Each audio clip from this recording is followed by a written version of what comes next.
Hi friends, నేను మీ రవీంద్ర. మీరు చూస్తున్నారు యానిమల్ కేర్ 365. పశుపోషణ, పౌల్ట్రీ, షీప్ ఫార్మింగ్ మరియు గ్రామీణ బిజినెస్కు సంబంధించిన మరిన్ని ఉపయోగకరమైన సమాచారం కోసం మన ఛానల్ని సబ్స్క్రైబ్ చేసుకోండి. ఇంకా టాపిక్లోకి వెళ్తే, మనం నాటుకోడి farming complete guide videos series చేస్తున్నాం కదా. ఇది పార్ట్ 2 అనమాట. పార్ట్ 1 కానీ మీరు చూడకుండా ఉన్నట్లయితే ఇక్కడ కార్డ్స్లో ఇస్తాను, వెళ్ళి ఒకసారి చూసేసి ఇక్కడికి రండి. సో సెకండ్ వీడియో మీకు ఇంకా బాగా అర్థమవుతుంది. ఒక సిరీస్ ప్రకారం తీస్తున్నాం కాబట్టి ఫస్ట్ వీడియో చూసిన తర్వాత సెకండ్ వీడియో చూస్తే కొంచెం బాగుంటుంది.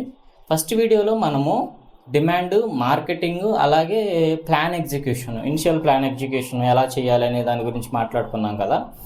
ఈ వీడియోలో బ్రీడింగ్ సెటప్కి ఫీడింగ్ ఎలా చేయాలి, అలాగే గుడ్లను ఎలా కలెక్ట్ చేయాలి, ఎలా పొదిగించాలి, గుడ్ల నుంచి దానికి చిక్స్ వచ్చేంత వరకు ఆ ప్రాసెస్ ఎలా చేయాలో కంప్లీట్గా 1 by 1 స్టెప్ డిస్కస్ చేసేసుకుందాం.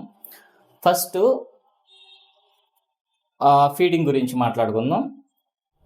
ఫీడింగ్ మెయిన్ మనకి పెట్టలకి అలాగే పుంజులు తక్కువ శాతం ఉంటాయి కదా. యాజ్ మనం డిస్కస్ చేసిన ప్రకారం 100 పెట్టలు, 10 లేదా 15, ఇంకా కావాలనుకుంటే ఒక 30 పుంజులు తీసుకున్నాం కదా. సో వీటికి గుడ్లు పెట్టడానికి ఒక ఫీడింగ్ అనేది మనకి అవసరం. మనం మంచి దానాన్ని అనేది ప్రిపేర్ చేసుకోవాలి. అందులో మనకి మీ లోకల్ ఏరియాలో ఏ దొరుకుతాయో అవి కలెక్ట్ చేసుకోండి. మెయిన్గా వడ్లు, అలాగే జొన్నలు, మొక్కజొన్న, సజ్జలు, రాగులు, దంట్లు, తెల్ల జొన్నలు, ఇలా మీ ఏరియాలో ఏం దొరుకుతాయో అని కలెక్ట్ చేసుకోండి. అందులో 60% అంటే 60% వడ్లు ఉండేటట్టు చూసుకోండి. మిగిలిన 30 లేదా 40% జొన్నలు కానీ సజ్జలు కానీ, మీ దగ్గర ఎన్ని వెరైటీస్ ఉంటే అన్ని వెరైటీస్ అవి మిక్స్ చేసుకోండి. 60% మటుకు వడ్లు ఉండాలి. ఎందుకంటే గుడ్లు పెట్టే కోళ్ళు కాబట్టి వాటికి మనం ఎక్కువ ప్రోటీన్ ఇచ్చేస్తే ఫ్యాటీ అయిపోయి గుడ్లు పెట్టవు చాలా వరకు. సో 60% వడ్లు ఇస్తే బెటరు. నెక్స్ట్ మిగతావన్నీ కలిపి ఒక 40% మిక్స్ చేసుకొని ఇవ్వాలి. ఇది పెట్టల వరకే కాదు, పుంజులకు కూడా సేమే కంటిన్యూ చేయొచ్చు. లేదా వాటికి సపరేట్గా ఒక పూట దానా సపరేట్గా సజ్జలు కానీ ఇలాంటి హై ప్రోటీన్ ఉండే ఫుడ్ పుంజుల వరకు పెట్టినా సరిపోతుంది. BSF లార్వా అని చెప్పేసి ఈ మధ్య మార్కెట్లో దొరుకుతుంది. సో ఎగ్స్ తెచ్చుకొని మీరు దాని BSF లార్వాను తయారు చేసుకుని వేసుకుంటే మంచి ప్రోటీన్ అది కూడా. దీంతోపాటు మెయిన్ ఇంగ్రీడియంట్ ఏంటంటే మునగ ఖచ్చితంగా డేలో అట్లీస్ట్ 2 times ఇచ్చేటట్టు చూసుకోండి. ఎందుకంటే మునగలో మంచి కాల్షియం ఉంటుంది, అలాగే ఐరన్ కంటెంట్ ఉంటుంది, విటమిన్ E ఉంటుంది. సో విటమిన్ E ఏంటంటే మన ఎగ్ క్వాలిటీ, అలాగే ఆ కాల్షియం అనేది ఎగ్ పైన షెల్ ఉంటుంది కదా, అది దృఢంగా గట్టిగా ఉండేటట్లు చేస్తుంది అనమాట. సో దీంతోపాటు దాంట్లో చాలా యాంటీ ఆక్సిడెంట్స్ ఉంటాయి. సో ఇవన్నీ ఆ ఎగ్ క్వాలిటీని పెంచడానికి ట్రై చేస్తాయి. సో ఖచ్చితంగా మునగ మీ ఫామ్లో లేకపోతే మునగ చెట్లు వేసుకోండి. బార్డర్ చుట్టూ కానీ లేదా ఎక్కడైనా ప్లేస్ ఉంటే అక్కడ వేసుకోండి. సో అవి మీకు బాగా హెల్ప్ అవుతాయి. నెక్స్ట్ వచ్చేసి BSF లార్వా అని కావాలంటే ఇనిషియల్గా ఎగ్స్ తెచ్చుకొని డెవలప్ చేసుకోవచ్చు. మీకు ఎక్కువ టైం ఉండి మీ వర్కర్స్కి దాని గురించి ఇన్ఫర్మేషన్ బాగా తెలుసుంటే, లేదా మీకు టైం లేదు, మీ వర్కర్స్కి దాని గురించి పెద్దగా ఇన్ఫర్మేషన్ తెలియదు అంటే ఒకసారి ఒక వీడియోస్ నేను చేస్తాను ఫ్యూచర్లో. సో ఎలా డెవలప్ చేయాలి, అది ఎగ్స్ నుంచి ఎలా ఫీడ్ కింద కన్వర్ట్ చేయాలి గురించి మనకి ఈ సిరీస్లోనే ఇంకా నెక్స్ట్ వీడియోస్ వస్తాయి. సో మన ఛానల్ని ఇలా ఒక లైక్ చేసుకొని సబ్స్క్రైబ్ చేసి పెట్టేసుకోండి. సో ఫ్యూచర్లో ఇలాంటి మరిన్ని అప్డేట్స్ మన ఛానల్లో వస్తూ ఉంటాయి. ఇప్పుడు ఫీడింగ్ అయిపోయింది కదా. సో ఇలా ఫీడ్ చేయడం స్టార్ట్ చేసిన తర్వాత, మనం తెచ్చిన తర్వాత మినిమం ఒక 20 to 25 days, 30 daysలో మనకి ఎగ్ ప్రొడక్షన్ అనేది స్టార్ట్ అయిపోతుందండి. ఎగ్స్ వస్తుంటాయి. వీటిని ఎలా కలెక్ట్ చేసుకోవాలి, వాటిలో ఎలా సార్ట్ చేయాలి, ఏవి పొదిగే గుడ్లు ఎలా ఉంటాయి, అలాగే ఎలా సార్ట్ చేసుకోవాలి, అవి దాని గురించి ఇప్పుడు మాట్లాడుకుందాం.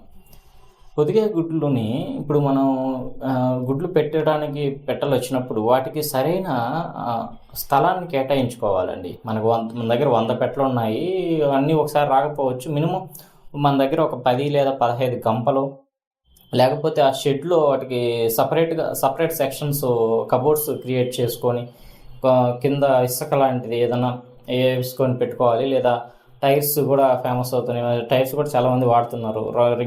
రౌండ్ టైర్స్ ఉంటాయి కదా, ఆటో టైర్స్ ఇలాంటివి.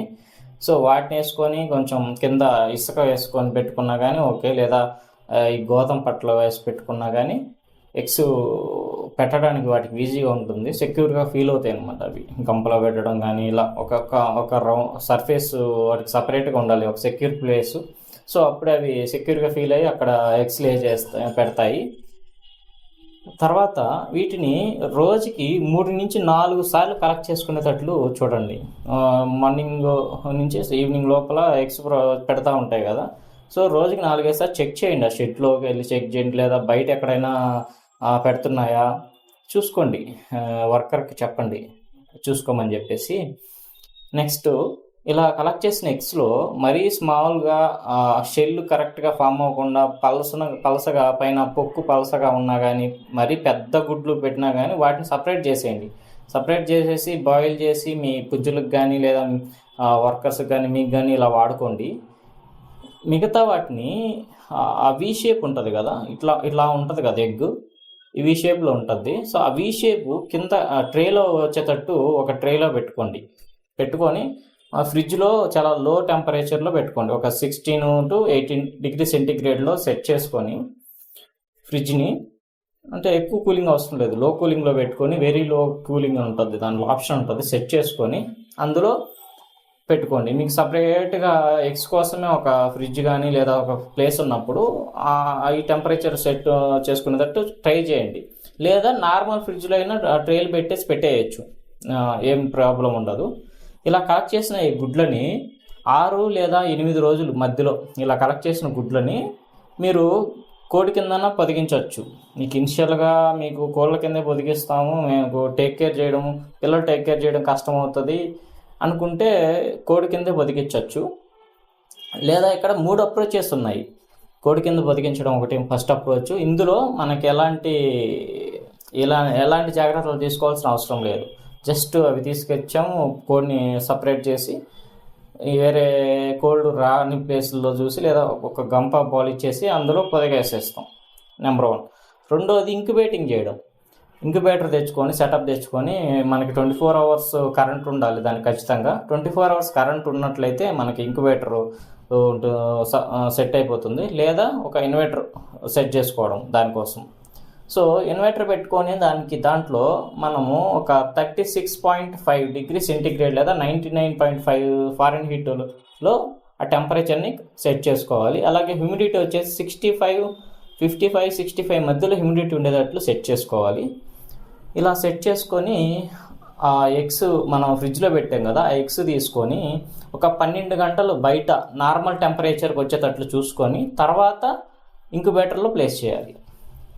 మనం ఫ్రిడ్జ్లోంచి తీసిన వెంటనే ఇంక్యుబేటర్లో కానీ ప్లేస్ చేసినట్లయితే చాలా వరకు పిల్లలు తయారవడానికి, అంటే సడన్గా టెంపరేచర్ చేంజ్ అవుతుంది కదా, కూల్ నుంచి హీట్కి సడన్గా టెంపరేచర్ చేంజ్ అయినప్పుడు ఆ యోక్లో ఉండే ఆ పిల్ల అనేది చనిపోవడం జరుగుద్ది చాలా పర్సంటేజ్లో. కాబట్టి నార్మల్ టెంపరేచర్కి తీసుకురావాలి ఫస్ట్.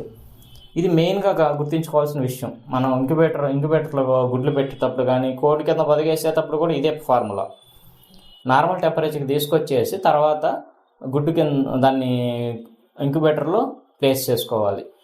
ఇంక్యుబేటరు రోజుకి 8 నుంచి 10 సార్లు రొటేట్ అయ్యేలాగా చూసుకోవాలి. మినిమం 50 degrees ఇలా రొటేట్ అయ్యేటట్టు చూడాలి గుడ్డు ఖచ్చితంగా. సో ఇది ఇలా చేయొచ్చు. నెక్స్ట్ వచ్చేసి దాన్ని అలా ఇంక్యుబేట్ చేసి డే 18 నుంచి రొటేషన్ ఆపేసేసి డే 21 లోపల మనకి ఎగ్స్ పిల్లలు వచ్చేస్తాయి. ఆ టైంలో కొంచెం హ్యూమిడిటీని పెంచుకోవాలి. ఫర్ ఎగ్జాంపుల్ మనం ఇక్కడ 55 to 60 55 నుంచి 65 డిగ్రీ సెంటీగ్రేడ్ దగ్గర పెట్టాం కదా హ్యూమిడిటీని తేమ శాతాన్ని, దాన్ని కొంచెం పెంచాలి. ఒక 10% లేదా 15%, అంటే 65 నుంచి 75% వరకు హ్యూమిడిటీని పెంచి టెంపరేచర్ని ఒక 0.5 తగ్గించాలి. అంటే ఇందాక మనం 36.5 అలా పెట్టుకున్నాం కదా, ఇప్పుడు 36 అని పెట్టుకున్నా సరిపోతుంది. సో ఇలా తగ్గించుకోవాలి. తగ్గించుకున్న తర్వాత మనకి 21 డేస్లో పిల్లలు వస్తాయి. సో ఇలా ఇది ఒక ప్రాసెస్. నెక్స్ట్ వచ్చేసి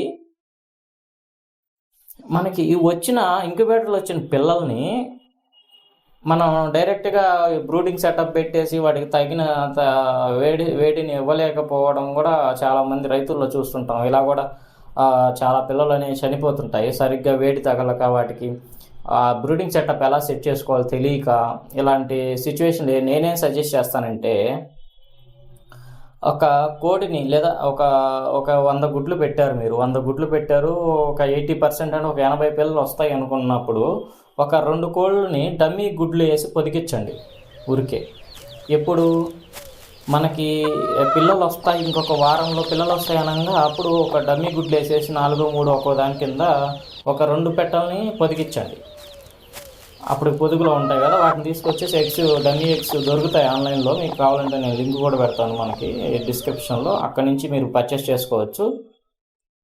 సో లేదా మార్కెట్లో దొరుకుతాయి కదా ఈ లేయర్ ఎగ్స్, అయినా పెట్టచ్చు, నో ప్రాబ్లం, అయినా పెట్టచ్చు. ఒక వారం రోజులు పెట్టేసి ఇప్పుడు ఈ పిల్లలు వస్తాయి కదా, పిల్లలు వచ్చినప్పుడు నైట్ తీసుకెళ్ళి ఆ పెట్టల కింద కలిపేయండి, కొంచెం సపరేట్ చేయండి. వాటిని పక్కన బదగేయకుండా కొంచెం డిస్టెన్స్లో బదగేసి ఒక 80-90 పిల్లలు వచ్చినప్పుడు ఈక్వల్గా దానికి ఒక 45, దీనికి ఒక 45, లేదా దానికి 40, దీనికి 40 పిల్లల్ని నైట్ కలపండి, తీసుకెళ్ళి దాని పక్కనే వేసేయడమే.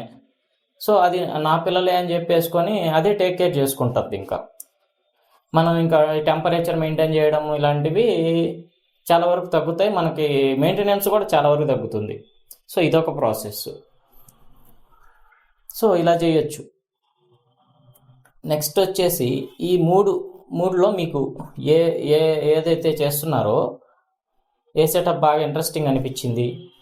ఫస్ట్ కోళ్ళ కింద పొదిగేయడం మంచిది అనుకుంటున్నారా, లేదా బ్రూడింగ్ ఇలాగా ఇంక్యుబేట్ చేసి వాటిని సపరేట్గా పెంచడం బెస్ట్ అనుకుంటున్నారా, లేదా ఇంక్యుబేట్ చేసి పెట్టెల కిందకి వేయడం బెస్ట్ ఆప్షన్ అనుకుంటున్నారా? మనకి కామెంట్ సెక్షన్లో కామెంట్ చేయండి. అలాగే మీకు ఎలాంటి డౌట్స్ ఉన్నా, ఈ నాటుకోడి ఫార్మింగ్ గురించి ఎలాంటి డౌట్స్ ఉన్నా నాకు కామెంట్ సెక్షన్లో ఇస్తే దాని గురించి కంప్లీట్ వీడియో అనేది మన ఛానల్లో వస్తుంది. సో మన ఛానల్ లైక్ చేసి సబ్స్క్రైబ్ చేసి పెట్టుకోండి. జై హింద్.